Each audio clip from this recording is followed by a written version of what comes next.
Perkenalkan, nama saya Aurelia Spiana, NIM 46 2021 039 dari Fakultas Kedokteran dan Ilmu Kesehatan, Prodi Keperawatan. Pada kesempatan kali ini, saya akan membahas topik mengenai waspada DBD. Sampai saat ini, kita masih melalaikan kebersihan lingkungan sekitar, sehingga dapat menimbulkan banyak penyakit, salah satunya demam berdarah itu sendiri.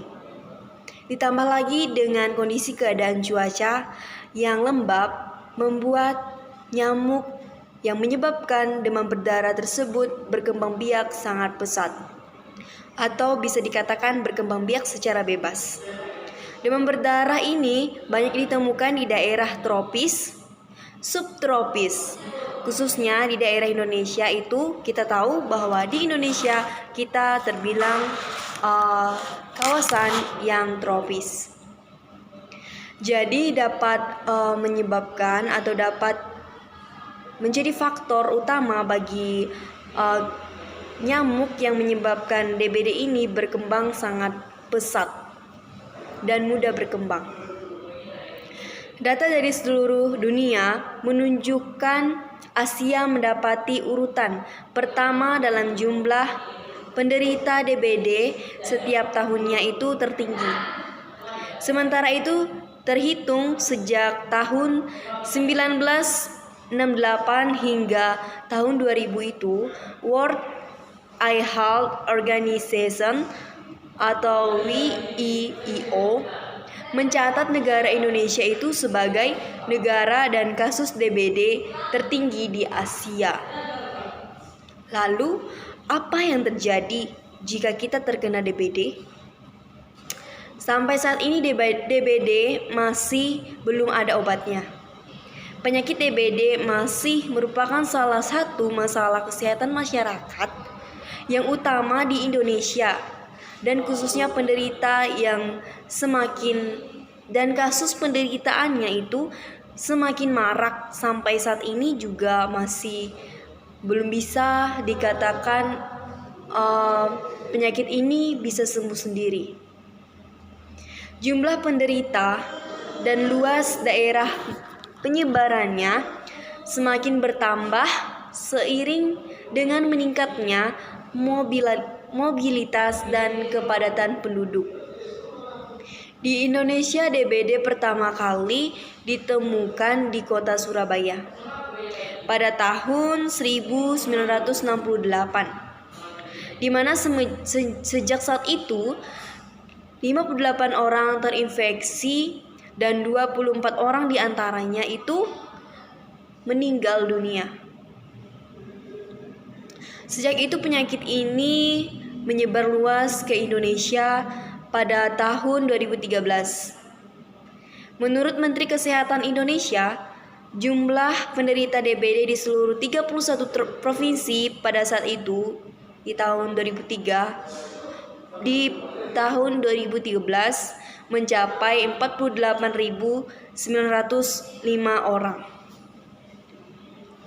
Termasuk 370 orang diantaranya itu meninggal dunia. Sebelumnya, data Menteri Kesehatan pada tahun 2009 sampai dengan 2011 itu mengakibatkan kematian DBD di Indonesia itu mencapai 1.125 kasus. Penyakit DBD di Indonesia biasanya menunjukkan peningkatan sekitar bulan Maret, di mana merupakan masa transisi dari musim hujan ke musim kemarau. Selama pandemi ini tercatat kasus COVID-19. Namun di balik semua itu, DBD juga mengalami peningkatan.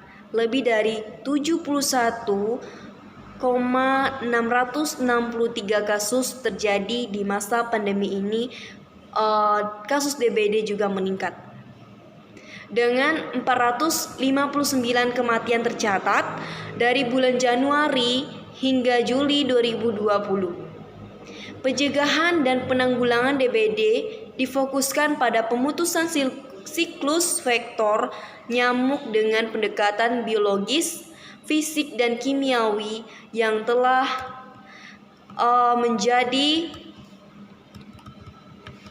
menjadi konsep dasar agar suatu penyakit ini atau nyamuk yang dapat menyebabkan DBD ini dapat kita cegah dengan berbagai cara yang kita lakukan.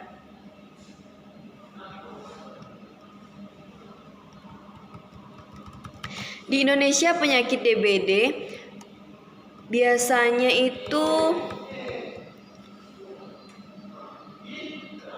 sangat sulit diatasi karena kadangkala ada masyarakat yang terkena DBD namun masih belum tahu itu penyakit apa gitu, kayak ini penyakit apa sih, kebanyakan mikir dengan gejala-gejala yang mereka alami itu mereka pikir itu adalah suatu demam biasa.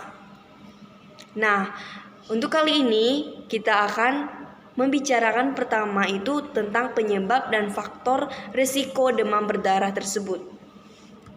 Nah, nyamuk penyebab DBD biasanya menginfeksi seseorang di pagi hari sampai sore hari sebelum petang. Penularan terjadi saat nyamuk menggigit dan menghisap darah seseorang yang sudah terinfeksi virus ini. Ketika nyamuk tersebut menggigit orang lain, maka virus tersebut akan tersebar luas. Jadi, cara kerja terjangkitnya virus ini ke orang lain itu melalui gigitan nyamuk tersebut. Sehingga gigitan nyamuk demam berdarah dipicu oleh risiko tertentu.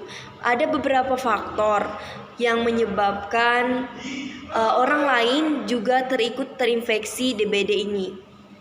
Yang pertama itu pernah mengalami infeksi virus ini, maksudnya itu dulu dia pernah terkena DBD terus sembuh. Dan jika nyamuk ini menggigit mereka lagi, maka DBD yang mereka alami dulu akan kambuh kembali. Dan yang kedua itu tinggal atau berpergian di daerah tropis. Dan selanjutnya itu faktornya bagi bayi, anak-anak, orang tua lanjut usia, dan mereka dapat dengan mudah terjangkit DBD ini jika kekebalan tubuh yang mereka miliki itu sangat relatif rendah. Selanjutnya, saya akan memberitahukan gejala demam berdarah. Umumnya gejala demam berdarah bersifat ringan, sehingga kebanyakan orang menilai bahwa hal yang ia alami itu adalah suatu demam ringan. Padahal gejala ini akan muncul sejak 4-7 hari sejak digigit nyamuk yang dapat berlangsung selama 10 hari lamanya. Gejala biasanya menyerupai penyakit flu dan bisa saja berkembang menjadi semakin parah jika telat ditangani. Jadi jangan dianggap sepele ya teman-teman, dan untuk masyarakat Indonesia khususnya. Gejala demam berdarah yaitu sebagai berikut. Yang pertama, demam tinggi itu mencapai 40 derajat Celcius. Yang kedua, nyeri kepala berat. Selanjutnya itu nyeri pada sendi, otot, dan tulang. Selanjutnya nyeri pada bagian belakang mata, nafsu makan menurun, dan mual serta muntah. Jadi, teman-teman wajib waspada. Dan selanjutnya salah satu gejalanya itu bisa juga pembengkakan kelenjar getah bening. Nah, jika sudah masuk di tahap ini, maka sangat-sangat perlu ditindaklanjuti secara cepat. Dan selanjutnya itu ruam kemerahan sekitar 2-5 hari setelah demam. Selanjutnya itu kerusakan pada pembuluh darah dan getah bening. Nah, jika sudah sampai di tahap ini, di gejala ini, teman-teman wajib waspada. Dan masyarakat Indonesia, kita harus benar-benar memperhatikan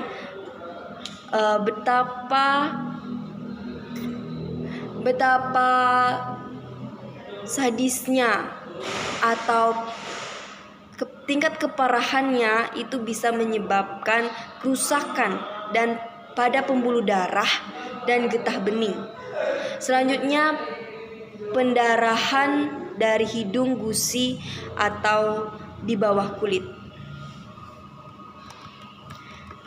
Dan jika kita sudah mengetahui gejala demam berdarah tersebut, maka kita juga perlu tahu diagnosis demam berdarah tersebut. Jika penderita telah mengalami keluhan sesuai gejala-gejala yang telah saya sebutkan tadi, maka dengan gejala yang ada, kita harus melakukan pemeriksaan fisik secara medis dan diikuti dengan pemeriksaan penunjang. Pemeriksaan penunjang dilakukan dengan memeriksa sampel darah di laboratorium. Jadi perlu diperhatikan ya teman-teman, tetap waspada dengan gejala-gejala yang telah disebutkan tadi. Selanjutnya, jika kita membiarkan perkembangan atau membiarkan gejala-gejala yang ada pada kita tadi, maka akan terjadi komplikasi demam berdarah.